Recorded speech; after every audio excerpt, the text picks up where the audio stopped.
Hello, everyone. I'm so excited to be here today on this lovely Monday with Danielle. If you're just tuning in for the first time, I'm your host, Brittany Ashley, and we are broadcasting live on the United Public Radio Network, UFO Paranormal Radio Network, 105.3 and 107.7 FM in New Orleans. Get ready to escape the next hour with Danielle and I as we break norms and build dreams. I'm so excited to have you, Danielle. Yes, thank you. I'm so honored to be here. Thank you so much for inviting me. For all the listeners, Danielle is located in Victoria, BC, as so am I. And I was been talking to Danielle since Christmas about coming on to the show. Yes. So I'm so excited to talk to Danielle, to share her insights on counseling, more background also on motherhood and all the things. We'll just make it a fun conversation today. So no stress, anybody listening.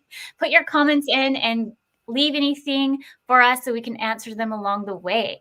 I'll just do a quick little bio on Danielle, and Danielle, you can tell us more, because who wants to listen to me speak all the time? Sounds good. Everyone, this is Danielle, is both a registered clinical counselor and a Canadian certified counselor. She has a Bachelor of Arts in Psychology from the University of Victoria and a Master of Arts in Counselling Psychology from Yorkville University. Danielle has worked for many years as a child and youth counselor at the Island Health and patient psychiatric facilities in children and youth. Love it. She is passionate about the supportive outcomes of therapy and proud to hold the title of a registered clinical counselor. I'm so excited to have you, Danielle. This is like one of the topics I really wanted to dive in more deep with as we chatted in December. I feel like there's kind of that kind of negative notion on counselors. Why should I have a counselor? Should I get a counselor? Like all of the things. And so today I'm excited to dig in deep with you, change those narratives, and get everybody, getting their counselor. Let's do it. Let's do it. Yeah. I'm on board. I'm so excited. How about you fill everybody else in on your journey and how you became a counselor? I know I said high level, but let's, dig on in. Thank you. Yeah, I have to say, becoming a registered clinical counselor was absolutely a journey. I really valued and loved the school counselors I had growing up. Not that I had anything, and that's the thing, one of the norms, you have to have some big glaring issue, but often there's just life. Like life in and of itself is really hard. And I loved my junior high school counselor, Mrs. Richardson. And that was always in the back of my mind. What a cool, job she had. It was so meaningful. And then as I went through life, I received a degree in psychology, like you said, and then I became a stay-at-home mom for many years. And I thought, oh my goodness, will I ever have, a job that makes income?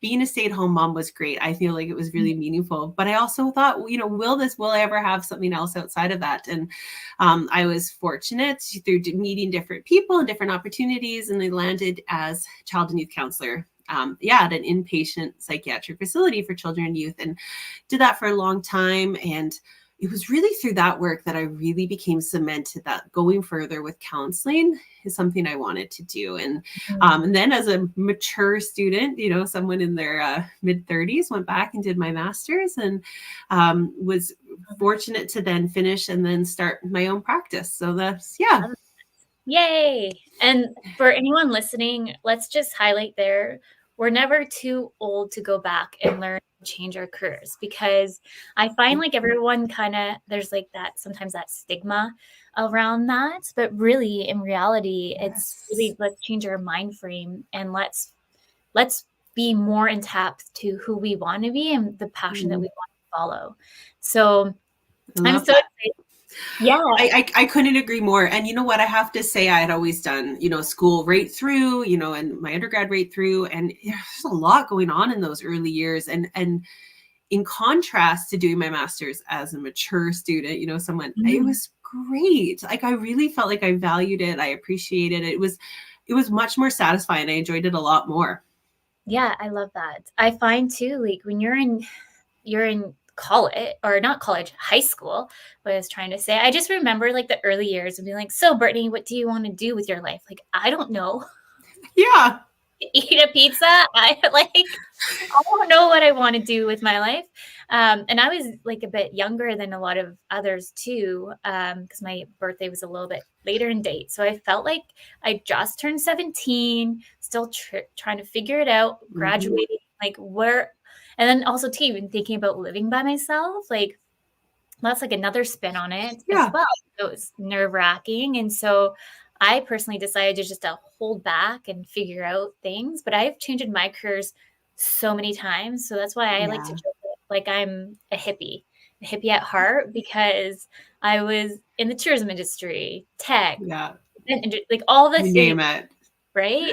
But now I'm here and I wouldn't even change it. And I've been adding to my career in my 30s. And I find that a lot of people, when they're like, oh, I want to change the direction in my 30s or 40s, 50s, whichever, kind of, it's a scary thing. But to step into it, I want to like say yay, because I'm so excited that you've launched your practice. Thank you. Yeah, and that's kind of how we connected through the chamber, and I'm so excited to like first person I met at my first Chamber of Commerce event in the parking lot, as neither of us knew where to go in this beautiful Pearson College grounds. Together we found it. We're just like, what way do we go? But yeah, let's dig in more on, maybe you can kind of educate at a high level on what is counseling, because I feel like so many people get confused with what is counseling, what is therapy, and even coaching. Yeah, that's a great question. You know, I think a lot of times counseling and therapy can be appropriately used interchangeably. You know, I think there's a lot, that either speaks to the same. And when you have counseling, you know, you ask one person, they might tell you something different than the other person, but there's some main foundations that really are present. And that's having a strong relationship with your therapist. It might not happen right away in the consult. It might not happen during the first session or the second session, but you are getting the sense that you're safe, that you're trusted, that you're heard, that this is someone that connection is going to foster that positive well-being, that growth, that freedom, release, whatever it is that you're really hoping for. And sometimes things you don't even really know you're going in for, you know, you hear people get into counseling with one main issue and other stuff comes up. And so I think as long as you're having a space where you are sharing, you are safe, you're having a chance to just go deeper, and you're doing it with someone who is experienced in that field that you feel connected with. And, you know, and sometimes some people meet a counselor and that might be someone they see for years and years and years. You know, sometimes some people go to counseling just because life is hard or they're going through something. And maybe what they're really looking for is, you know, 5-10 sessions, you know, to help them through a challenging time. And then they've gained enough skills and they're feeling good. And then they don't maybe need that consistent support.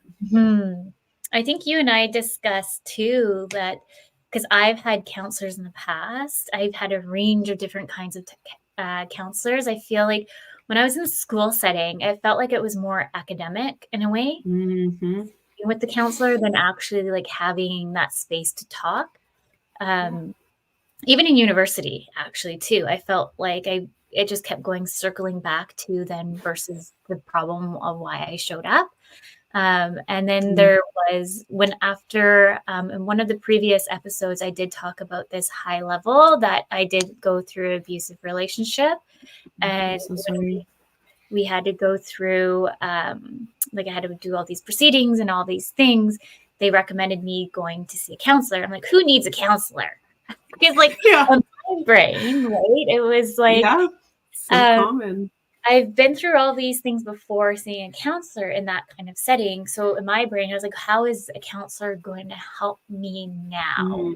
But like you're just saying, like it's a safe place for someone to show up, knowing that that they have that place to kind of have that conversation and not being judged.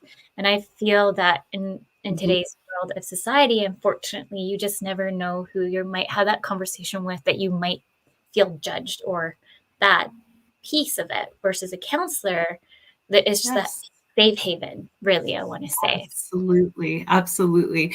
And you know what it is, it's often the 50 minutes in your day where you don't have to put on the pretense. You don't have to put on the airs, Let's say you're maybe a high level executive, or you're working your day-to-day job, or you're a stay-at-home mom, whatever, but it doesn't matter, because in all of those different situations, we're trying to present ourselves. Maybe we're masking. Maybe we're trying to keep it together because it matters. I have to be bringing home my money. I have to be doing this. I have to meet these demands.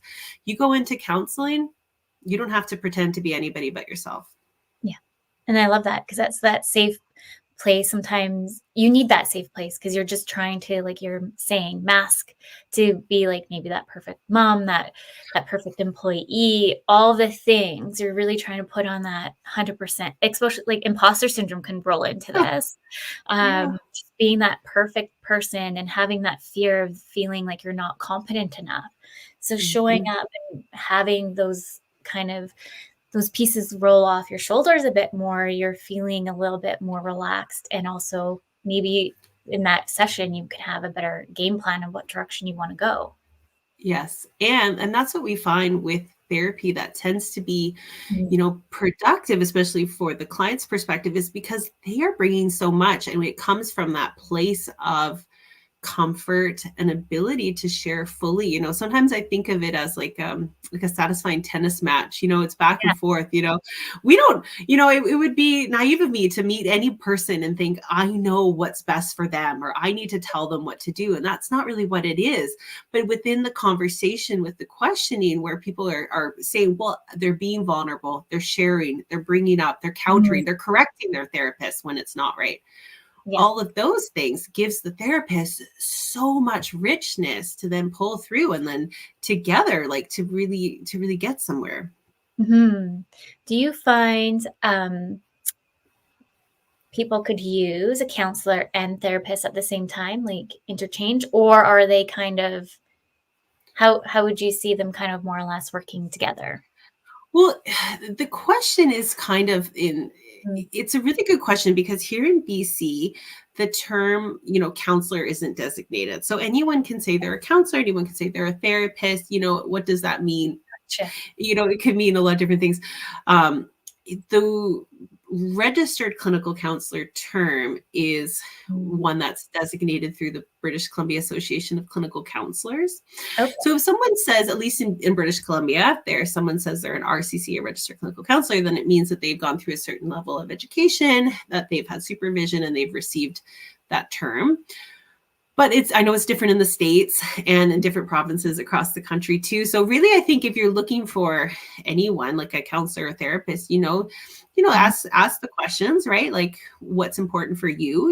Is it important that they are registered, or is it important that they've had a rich life history where they've traveled and done lots of things, and maybe that's more important for you? So yeah, I think the term, I don't know that it's, they're the one person can say they're a therapist and one a counselor. I think they can be used interchangeably. Yeah. Okay. And then I'm just going to circle into, because we had in a previous show talking about coaching, and we always have Nadine come back every month she comes in, and her and I are considered coaches within the International Coaching Federation, ICF. Okay.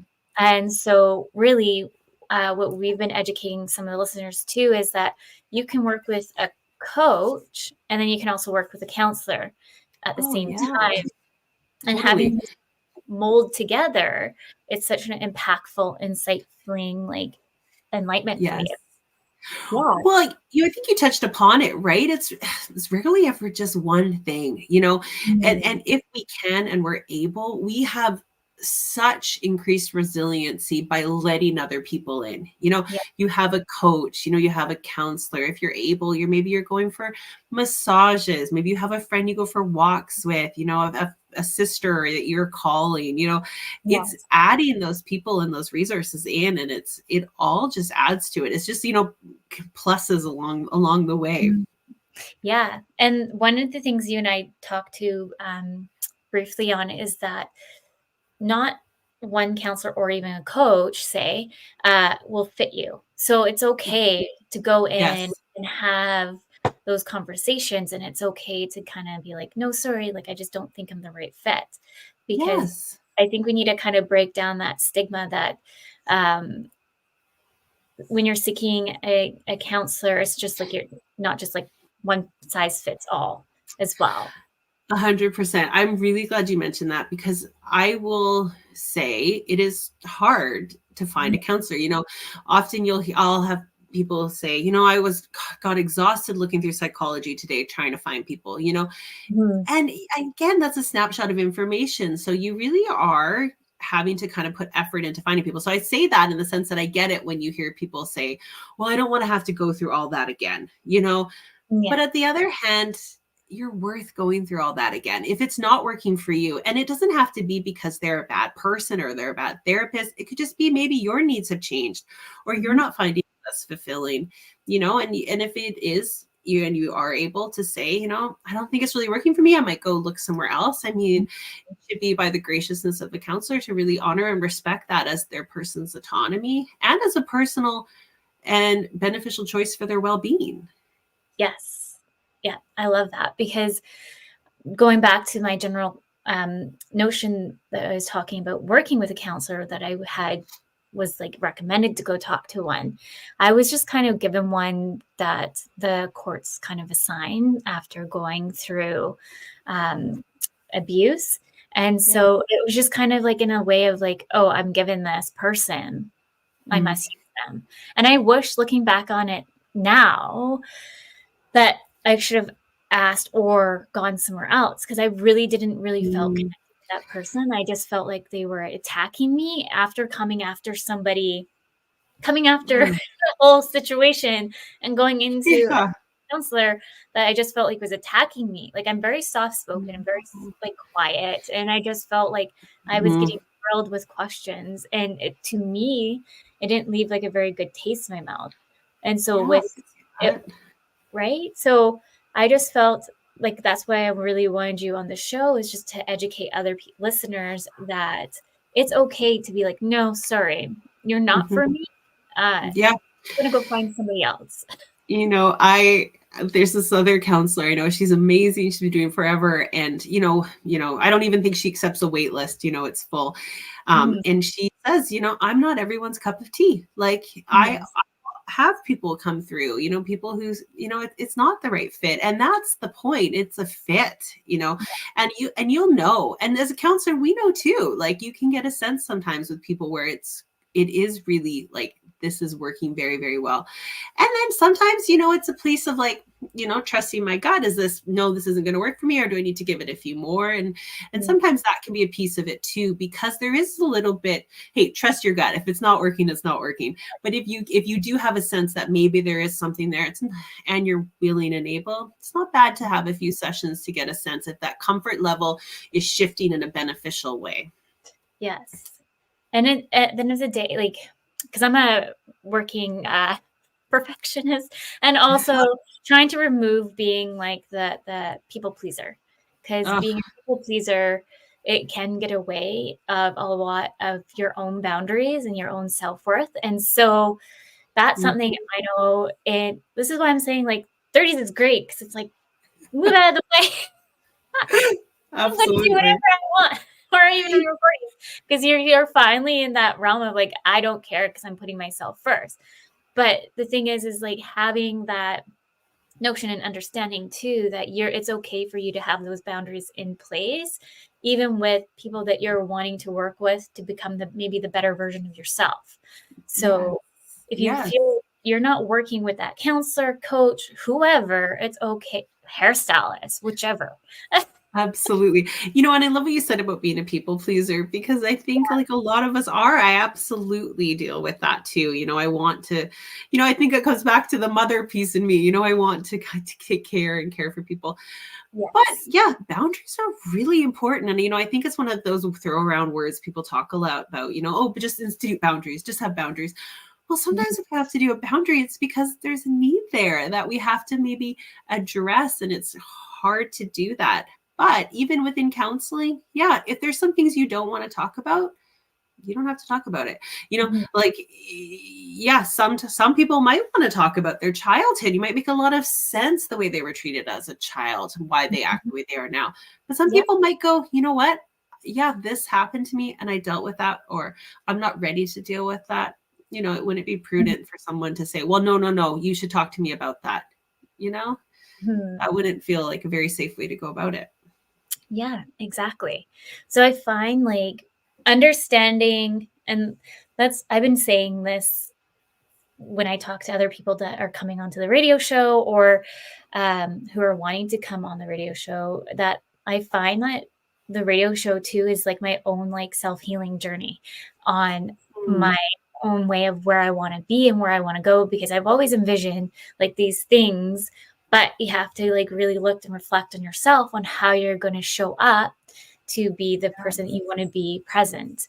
So I'm so excited that you're here today, because let's dig in on like youth counseling, because I do think that is something that I wish I probably had.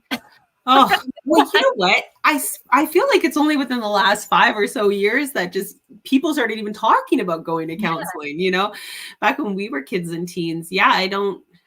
Yeah, no, I was fortunate with the counselor at my school, but I don't think I would have ever thought about going and seeing someone in the community or anything like that. It just wasn't a thing that people talked about or did.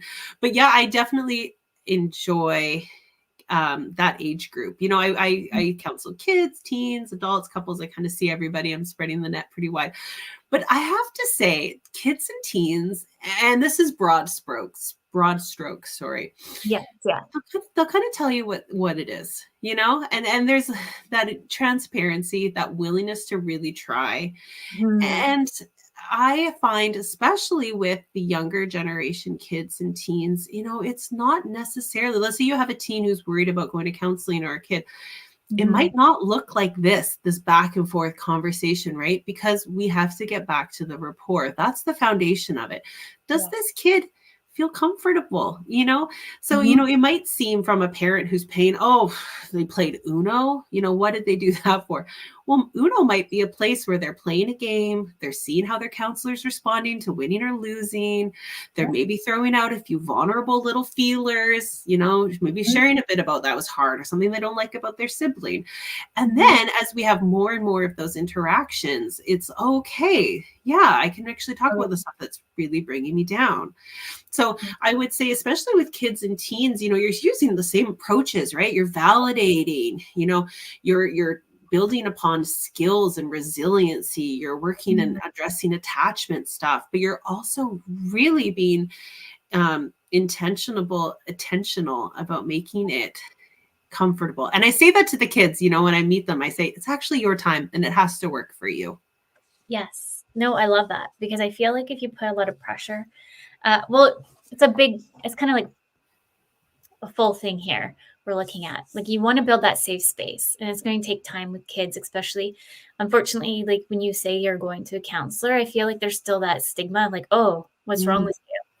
And it's like, well, no, actually nothing. Well, maybe there is something wrong with me, but really, it doesn't have to be big. Yeah. You know what? I will give credit this generation who's in the university age, they are amazing pioneers for normalizing it. I really have to say, when I have them, they're so just empowered. They come in it with this attitude, like, of course I would have a counselor. Like, why wouldn't we have someone that we can reflect and be supported by?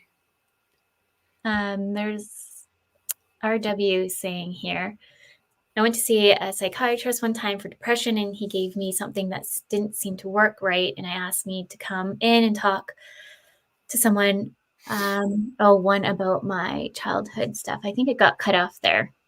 But the thing is too with because you might have some take on that about depression and generalness. Because a lot of people, it's good to kind of go in to see counselors, and maybe you're going through some kind of depression, and it's that open space to talk and feeling safe. So you're not feeling, it's not in, didn't go back is the last bit there. Yeah, it sounds like you didn't feel comfortable digging into that piece. And I think that's wise to recognize and understand what is you are what you are willing and wanting to work on through that journey. Because especially if someone is going through any sort of depressive episode, the reality is things are harder. Like things that used to bring you as much joy are not bringing you as much joy. So I say that with the caveat, because really what does and is an important part of working with depression is that behavioral activation piece, and with a trusted counselor, with a trusted psychologist or someone, it's a piece of that is, encouraging yourself to have graded, easy tasks. I'm going outside. Maybe I'm just going outside for 10 minutes. I'm just getting some sun. Maybe I'm making my bed. Maybe I went to the grocery store. Okay.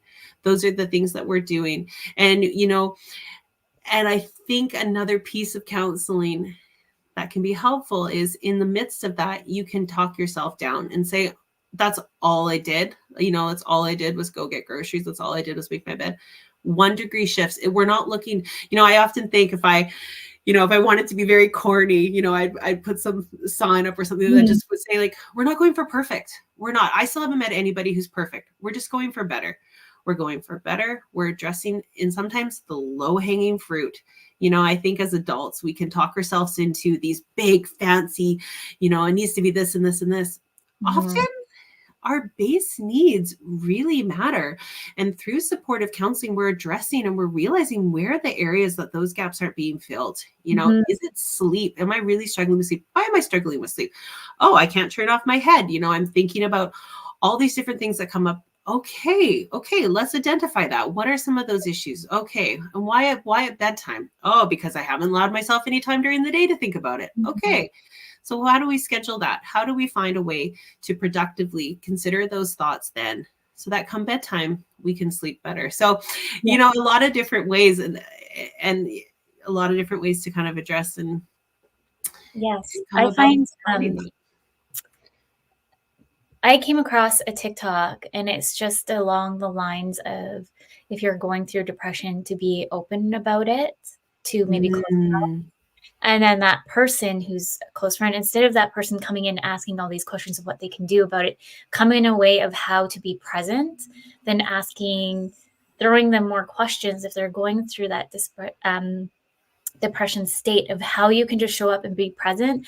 Maybe it's just to show up and go watch a movie with them, being like, I'm here next to you. We don't have to talk, but if you need me, I'm here, without giving them more of they're going in through that cycle, right? I can't remember. I need to write his name and put it here so I can reference him, because he is a TikToker I always follow, and he is a clinical psychologist out in Nevada, I believe. And so like I always follow his stuff. I was like, yes. I'm like self-diagnosing myself. But you know what? There's some good stuff out there. There are things, and you hear, I see on social media now people talk about being overwhelmed by the noise of their small kids when their small kids are being loud and rowdy. And I love that that's being so normalized, because when my kids were young and they were loud and rowdy, I don't remember anyone talking about, how, a parent might feel overwhelmed, might need breaks from that. That might be really hard for them. It was more like, well, of course, that's what happens when you have kids. So, but going back to what you said first, not hiding it, sharing and talking and to people you trust. I think that's really huge. And I love that idea of just being there for someone, because I know I went through a really challenging grief journey at one point, and everybody was just loving and doing what they could. But I got a lot of like, what can I do for you? What can I do for you? What can we do? I couldn't even tell you what was up. So it was helpful having people who just brought groceries. Right? Just let me cry. Like Brandon says, just having someone there silently is more meaningful than people realize. It's the support. I love that. I think that's just it. I think if we tell ourselves a story, that feeds our isolation, I think that can be really detrimental to our well-being. If we start to close ourselves off, we start to say nobody would understand, we start to make our world a lot smaller, and we lose a lot of the connections. But when we let people in, if we have support through a counselor, through a friend, through someone, we're sharing it now. It's not just me. I'm not just carrying these heavy bags. Someone is coming they're putting a little bit of support, they're lifting up a bit as well. And Mm. and then maybe I can handle and I can move forward for myself in ways that I maybe wouldn't have been able to if I didn't let anybody even know. Yeah. And I feel like any listeners out there just thinking about somebody, just give them that call too. I think that's really important. I think we need to normalize like the phone call like a bit more, because we're so just like, let's just text, or I'll Uh, message you when I see you kind of situation. But like, I have a list of people that I always call on a daily, just of a check-in, or a monthly of a check-in, to make sure mm. that all is good, or just to annoy them that it's Brittany calling again. Well, Brittany, I am also an 80s, 90s kid, so talking on the phone is my jam. Yes. But you know what you said that I think is such an effective strategy is, Mm. and again, this is where I say sometimes for adults, I think we want fancy solutions, but I'm trying to make it easy as possible. Keeping lists. If there is friends, let's say you went out for friends. Oh, Brittany and I went for coffee, had fun. Make a list of people who are fun and easy to hang out with. Because I Mhm. guarantee you, if you're feeling depressed and isolated and no one likes you, it's going to be really hard to think of those names. Don't make Yeah. it hard. Write some names down of people you connect with, people you like doing. Write some things down of things you like to do. Oh, I like to put on the new Beyonce album and Yeah. sing. I like to bake. All that stuff sounds so obvious when you're feeling good, but when you're having a harder time, it's Mhm. not as easy to access that. Your prefrontal cortex, the main part of your brain, the spark brain, when you're under stress, it's not working that well. So I'm all a fan of lists, keeping things easy, keeping support. With kids, we do sometimes things called like a cool box, like a toolbox. Put Yeah. some stuff in it that's calming and soothing for them. If your kid's feeling really escalated but is able, maybe you got some essential oils in there. Maybe you have a fidget. Maybe you have some things. Hey, Mhm. is that one and done? You're never going to have any issue. Is it always going to work every time? Remember, we're just going for better. Yes. But it gives you options. It helps maybe bring it from a 10 out of 10 down to a 7. It's the same thing for ourselves. We're just working to bring it down. Love that. We're already almost halfway through here. So for Oh. anyone just listening, welcome to Breaking Norms, Building Dreams. We're live on the United Public Radio Network and UFO Paranormal Radio Network 105.3 and 107.7 FM in New Orleans. No, I love that idea of like the fidget and all of that. Like I was actually just saying, being a little bit vulnerable today, I guess, on my show, to my husband, feeling like so much anxiety. My anxiety was so high the last week, and this week seems to not be as bad, but whichever 2 weeks ago, it was very high, like the highest I've ever like felt like it was. And then Really? going Yeah. into next week was like not as bad, but still that level of, because like I'm self-diagnosed with ADHD, and so I feel like maybe my ADHD was triggering so much extra anxiety that I didn't even know what to do.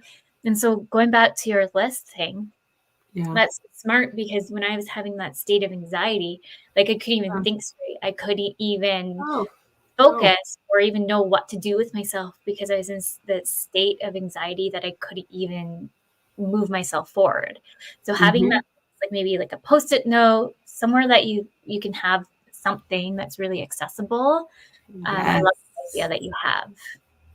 There's another thing. I mean, well, first I'll just say, I hear you about the anxiety. I think it's one of these things, I say to, this analogy worked a lot better before electric cars, but I used to say what cognitive behavioral therapy, CBT, really says is that it's not that we do or we don't have anxiety. So I used to say it's like a gas tank in a car. We all have it. But now, I mean, like not everybody always has it because we have electric cars. But, there's different degrees of it. And sometimes it's not going to be so much, like when I'm on vacation and I've been there for a bit, I've settled in, I'm not really too worried about much. But I come back, I got a million emails, I got this and that. Yeah, of course it's higher. And then again, sometimes it's high for reasons we can't even really put our finger on. So but the other thing I do, so CBT is one of these modalities that's really trusted, been around forever, cognitive behavioral therapy. But there's another therapy that has some pretty helpful tips if the anxiety is just like, I'm losing it. And it's called dialectical behavioral therapy, DBT, and it's created Oh. by Marsha Linehan. It's just amazing. You know, she wrote this memoir I read just a month or so with my book club called A Life Worth Living. And she has many, many practical skills. And one of the things that she says is helpful is called TIP skills, TIPP. And it's if you're at a place where you are just like, you're beyond, you're absolutely done. What she says is to think of the acronym. So the T is for temperature. You know, try to change your temperature. You know, some people, believe it or not, put their face in ice water. Hold your breath. Can you do it? Holding ice cubes, taking a hot shower. You're doing something to kind of shift it up, you know? And then we have intense exercise. You know, I got to be honest, like if I'm feeling stressed, it's probably the last thing I want to do. But think how good you feel. I'm like, exercise. I know. Think how good you feel after you like go on your Peloton for 20 minutes, like getting your heart up there, you know? And again, with all these things, if you have a heart condition or something, right, you need to be checking with your doctor first, especially for the ice dunk, right? But you know, maybe you're doing some squats, you're doing some jumping jacks, push-ups. And then, so that's I, intense exercise. P, progressive muscle relaxation.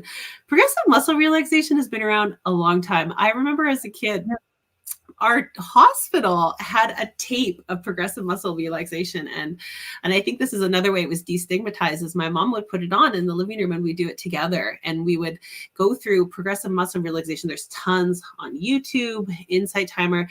Someone will speak you through tightening, say, your feet, releasing your feet, noticing the difference, tightening your calves, tighten, release, tighten your thighs, pinch, release. And you go through up. Because how often when we're stressed, we start tensing, we start doing all of this without even realizing it. And then the last one is paced breathing. And, you know, and people will say, you know, breathing. When I first heard it, I thought, of course, breathing, whatever. But the reason that breathing works is because of the neurobiology of our amygdala. Our amygdala, the fight, flight, freeze. If we are breathing really fast, you know, it doesn't know if I'm just sitting at my computer, you know, paying bills, or if I'm being chased by a dog down the street. You know, it's all it's sensing is the fast breathing. Slowing the breathing down, doing some square breathing, in for 4, hold for 4, out for 4, hold for 4. As long as, you know, it's really, you do what works for you. Sometimes some people just breathe in and try to breathe out longer than they breathed in. So those are tip skills. Yeah. Love that. Thank you for sharing that.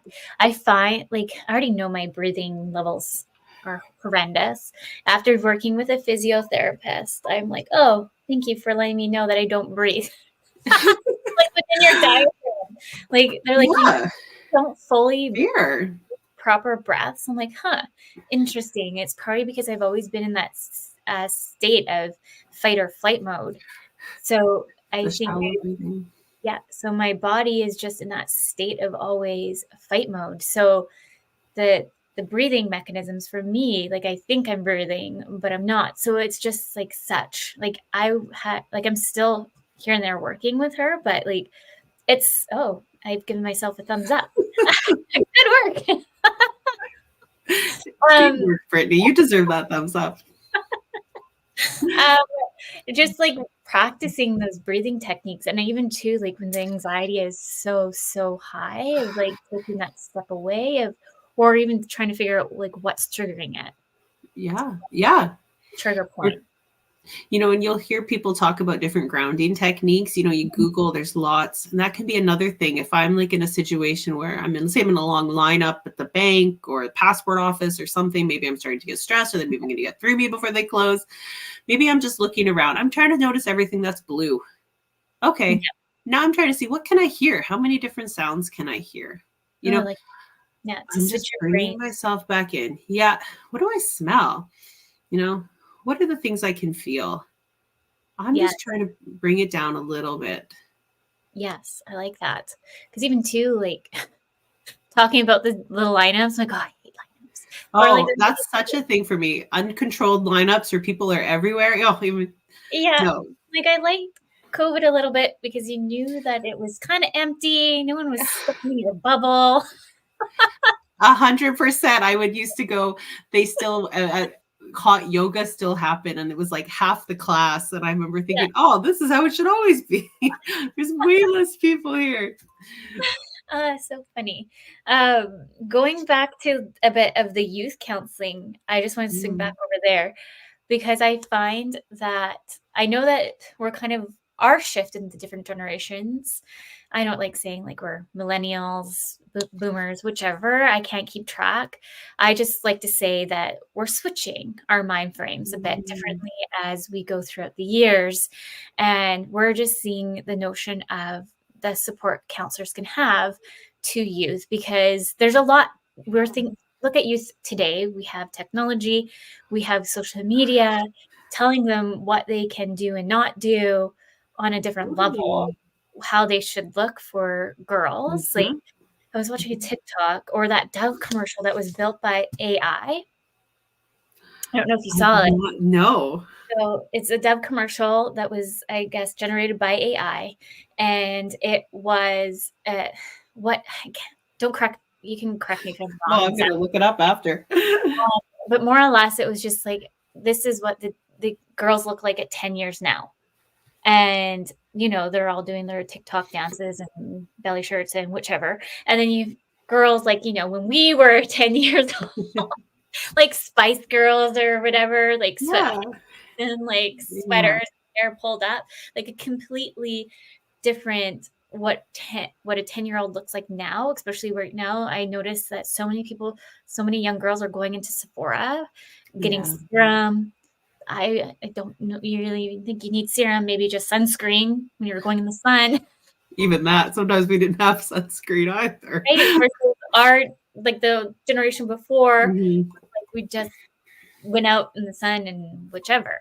So like we're living in a world of such more what's the word I'm trying to look at or pop my brain of so much more noise is I guess in the world for girls, boys growing up, that they're kind of getting a little lost along the way. And so having a counselor, I think, is good for them to kind of talk these things through. Yeah. Well, I think you're totally right. I would wager being a teen is never one of the easiest phases in a person's life, and you often hear, one generation, reflect on the next. But I think what you said is spot on. There was, and there is a whole different element with screens and social media, and the easy ability to compare and to find your faults in yourself at, like this. And that wasn't necessarily a thing even back when we were teenagers. And you see a lot and hear a lot of teens talk about the comparison piece and how am I not like this, or this person likes this, or the text and the things I was excluded from, and all those pieces just speak to a real hurt, and I think the thoughtful, and if you have a counselor and you're able, it's countering and challenging some of those thoughts, that say, oh, I need to be, 10 pounds lighter and then I'll be prettier like my friend, and, and maybe it's acknowledging that, most humans feel like they're kind of not measuring up. That's true. And let's also ask, if you did lose 10 pounds, then would it be gone? Would there be any other thing that comes up? Well, no, there probably something else. Okay. So let's keep that with a grain of salt, right? Those insecurities are going to be there and they're going to be present. And let's validate it is a lot harder for them. And then how do we support? Well, maybe we do that. We gently challenge and remind ourselves that fixing that one thing or changing that, it might just allow space for another insecurity. Okay, who am I? What's the work that I'm doing that addresses? What am I good at? What do I like doing? Who do I like being around? How do I feel when I'm doing my sport or when I'm with the people I like?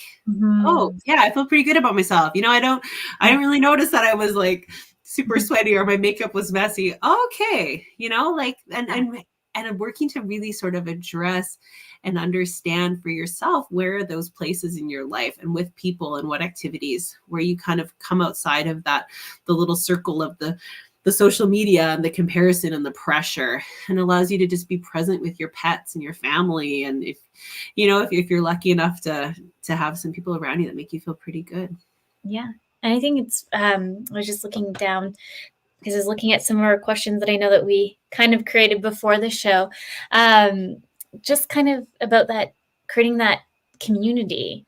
So do you have any tips for anybody listening who maybe thinks that they don't have a community, how to even start a community?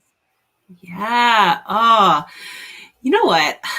I think community is, I think it's so important for who we are and who we are as people. I think when we have others around, we have the chance to really feel support. But that's not to say that it's always going to be easy. And I think with all things, we have to allow ourselves permission to try, meet some people. Maybe they're not the right fit. That's okay. That's how it happens.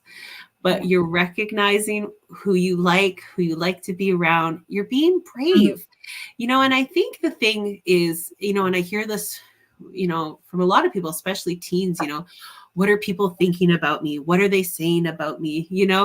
Well, the reality is, I have to suggest, is more often than not, people are more worried about themselves and what I said, did I misspeak? What am I doing? And when you recognize that more often than not, people are more worried about themselves. And let's say you go to, one of my little tips too, is if you go to someplace like a party or a gathering, people are usually there because they want to be social. So I encourage you, if you're trying to make community, go to some gatherings, go to some, there's an open house at the, they're just in my community. They had a park, come tell us what you want about the Colwood parks, come and share. And people who are going to those things, more often than not, are there because they wanted to talk and chat. If you didn't, you probably would still just be home in your room. Yes. Well, what I just, because I think I told you that we got a new pup.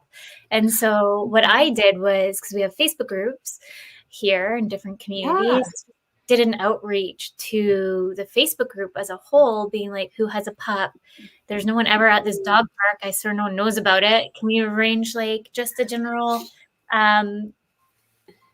play date for the dogs? Love it. Yesterday did not go well, though. Well, see, that'll happen. Like I was just joking with my husband. I was like, trying to be a good fur mom over here, going all out on Facebook, making all these new connections for a different kind of community for like dog fur moms. And of course, Co was just being rude and we had to leave. Your puppy was the troublemaker? Oh, that's funny. I was like, sure. Now you're making me look like the bad one. What? I bet you everyone else thought, oh, at least it's not my dog. At least my dog isn't. You know what else? So embarrassed. Oh, gosh. And I think too with the community, it's a nice way to look outside of yourself too. I think we often see ourselves mimic within our groups, but if you have a chance to go to, like a choir or a sports team, or you're going to just like a drop-in mic night, challenge yourself to talk to someone who is maybe older than you, who has different interests than you. I have this one girlfriend and she has a tight-knit group of mom friends kind of around her age. And then somehow along the way, there's this retired woman who's in their group and they love each other so much. And I often think that's so amazing for her and for the group that they didn't think, no, you don't look and have a baby like we do. But instead, they all had this great time. They got to go celebrate her like 50th at the Oak Bay Beach Hotel in the summer. It's like, I think it's that variety. Exactly. Yeah. And it doesn't hurt to make a list of maybe there's things that you thought that you wish you would have wanted to do in your life and you never got a chance to do it. So look at like different kind of groups and outreach that way, different community groups, like you were saying, and just try to push yourself. I'm like an introvert extrovert. So it takes a lot for me sometimes to go to these events or whichever, but I do, once I'm there, I'm like, okay. Challenging and recognizing. That's a big piece, right? I think our anxiety can be, it can be faulty prophetic. It'll tell us, oh no, you can't go. You'll say the wrong thing. You won't have any fun. I read this once. It said our thoughts, let's say like that, they're just the best guesses we have, right? They're not necessarily facts. I don't know that I'll have a bad time. Maybe I'm guessing it because of some of the ways I'm feeling, maybe some past history, but I don't actually know. And until I get there and give myself a chance, maybe I tell myself, I'm going to go for 10 minutes. Maybe I'll do a little lap, or maybe I'll go challenge myself to talk to 2-3 people. And that's, that'll be about that. That's like, I used to be pretty good, I think, before COVID, but I think since COVID, I feel like I'm a little bit more in my bubble then. But like, I always try to push myself of like, okay, you've seen some people that you already know, go say hi, now go and meet 3 new people. Go. Yeah. Oh, you're so good at that. I've seen you network. You have introduced me to so many people too, which I thought was amazing. Like the Camosun College event, you were like, here, let me introduce you to these people. And you know what? And maybe that's a place of countering any sort of fear we have in that. It's like, maybe I'm going to help and connect others, right? What's my value in this? Am I going just for me to meet new people? That's fine. But maybe I'm going to introduce and help others. And that makes it a little more, maybe a little more proud of that. Yeah, 100%. And I love connecting people. Like, I'm a connector. Yeah, you're good at that. I love to connect you with, like, if you're like, Britt, I need to meet so-and-so, I'm like, I'm on it. Yeah, you're good at that. I'm like, I really want people to be connected and just support each other, because I really think we need that more in the world today, of lifting each other up and bringing each other down, especially women in business and moms in business. And I just really want, and I'm so passionate of bringing that forward. That's why I started my business. So when I met you, I just loved meeting another mom in business too, and connecting you with others. Oh, well, it meant so much to me. Nobody in my family had been a business owner. I feel like even now I'm still figuring that piece out. And then I realized, and it's the same thing I go back to with things that scare us. We have to give ourselves permission to be a learner. We have to understand and accept discomfort is going to be a part of it. And once I recognize that, okay, I'm a little less afraid of it because I know it's going to be there. And I'm trusting that with time, with connections, with different people, it will get easier. And that's the hope. Yes. And just putting yourself out there is the one step at a time. One step at a time. And that's the same thing with finding a counselor, connecting with friends, one step at a time. You might meet with a counselor and you might not want to tell them the deepest, darkest secret right away. And what I often say is that makes sense. And another thing with youth, it's sometimes, or adults or anybody, let's say you're brand new to counseling, the counselor's not going to expect that you're going to come in and know how to just perfectly share what's going on for you. It might be the first time you're really talking about it. That's okay. It's okay. And that's the thing. I feel like we as society sometimes feel like we're getting, judged, but then also that it's a test. And so if we don't say the right thing right away, we're going to, like, especially I keep self-diagnosed with ADHD, but if I don't, and perfectionist / people pleaser. So if I don't say the right thing, I'm just going to like start spiraling out of control, or I'm constantly trying to like craft that perfect sentence. So I remember having an interview. This is when I was like trying to figure out life and being a hippie of all the jobs. And I remember it's like I quizzed myself, all these things. And this guy's like, okay, so what does a submarine do? I'm like, oh my God, this is not on the S. It was for the Navy. And I was like, well, the submarine, goes underwater. I don't know how much. Yeah, what do you say about that? My brain was like going crazy. And he's like, he called me out on it. He's like, I'm not looking for the perfect answer. And to this date, we don't even know how deep the submarine goes. I'm like, oh. We're not looking for the perfect answer. I think we do. I think a lot of us, we live in a culture where we think it has to be perfect or it's not enough. And sometimes we do have to really show up and do have to really do a good job. Yeah. But we're also just humans and we're all just making mistakes and kind of just trying to do our best at the end of the day. Like I say, I still haven't met anyone who's perfect and has it figured out, certainly not myself either. Yes. And that's a biggest takeaway too. Well, few takeaways. One, everyone needs a counselor, no matter what, just like everyone needs a coach, like I've always said. Do it. Yeah. And Nobody's perfect, and No. start and really curate those communities of support to help you when you're in your lowest lows, and even when you're in your highest highs, Yes. so you can have those people next to you.